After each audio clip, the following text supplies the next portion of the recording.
Welcome to the Staatsburgh State Historic Site, the Gilded Age home of Ruth Livingston and Ogden Mills.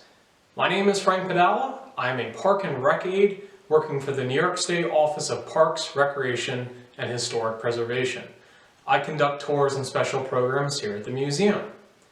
Today we're going to be exploring one of the original collection pieces of the museum, our very own Gilded Age telephone. So let's take a closer look.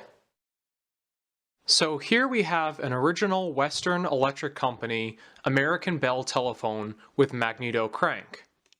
This particular phone was likely installed here circa 1907 to 1911. That estimation is based on its build, as from 1907 and later on, Western Electric Company started hiding the receiver terminals inside the cabinet, whereas on previous models, a lot of the hardware and wires would be exposed on the exterior. The later models, like this one, have a plain oak case and a long cast iron and nickel-plated transmitter arm, otherwise known as the mouthpiece. Some of the early phones are referred to as candlestick phones, as the mouthpiece looks a lot like a candlestick when sitting on a table. Other parts of the phone include the receiver, known as the earpiece, that you listen into, the magneto crank to get a charge, and the bells, which would ring quite loud when you were receiving a call. If any of you have heard an old phone ring, or know the sound of the school bell ring, you can imagine this would resonate much in the same way. One of the first instincts that visitors have when they encounter this phone is to crank the magneto. But obviously, we discourage visitors from touching the phone. Like most of the objects here, it's original to the house. For many historic house museums, especially large Gilded Age mansions like this, it's quite rare to have most all of the original furnishings and collections intact. Not everything is encased behind glass. Both of these attributes are what makes Staatsburgh such a unique experience. So, to satisfy your curiosity about the crank, let's explain why that's there. Many rural areas like northern Dutchess County did not have access to electricity in the early 1900s. However, the Mills family had a power plant on the property, where they employed a full-time electrician as early as 1900. Our batteries are missing, but I imagine this phone would have two dry cell batteries working in tandem.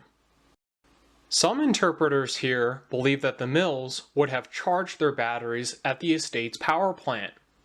These were likely wet cell batteries, which were then used to power some of the electric appliances, as well as the 500 to 750 light bulbs that existed around the house. But for the average customer who could not generate their own electricity, one would have to crank the magneto to generate enough current needed to summon the operator. The older magnetophones like this likely produced anywhere from 80 to 120 volts of electricity, or enough electricity to power a light bulb. The magneto works kind of like the alternator inside a vehicle.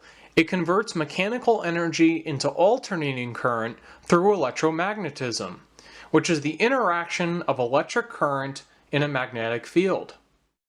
Essentially, an alternating current is a series of rotating magnets over copper coils that generates an electric current. Electromagnetism was revolutionized in the early and late 1800s by some of the world's greatest inventors, such as Michael Faraday and Nikola Tesla, for whom our modern power systems are based today. So the hand generator would signal the operator, and drop signals or electric lights above a terminal would serve to attract the operator's attention. The telephone operator was likely someone employed at a local office who would be sitting in front of a switchboard. Once connected to the operator, you would let them know the name of the party or the line number that you would like to be connected to. As technology has improved greatly since the turn of the 20th century, owning a phone is no longer a luxury that only the rich can afford.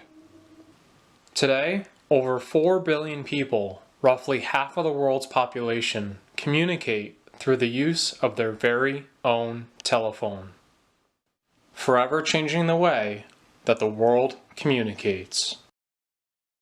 That's today's history lesson. We hope you enjoyed the video and look forward to seeing you again soon.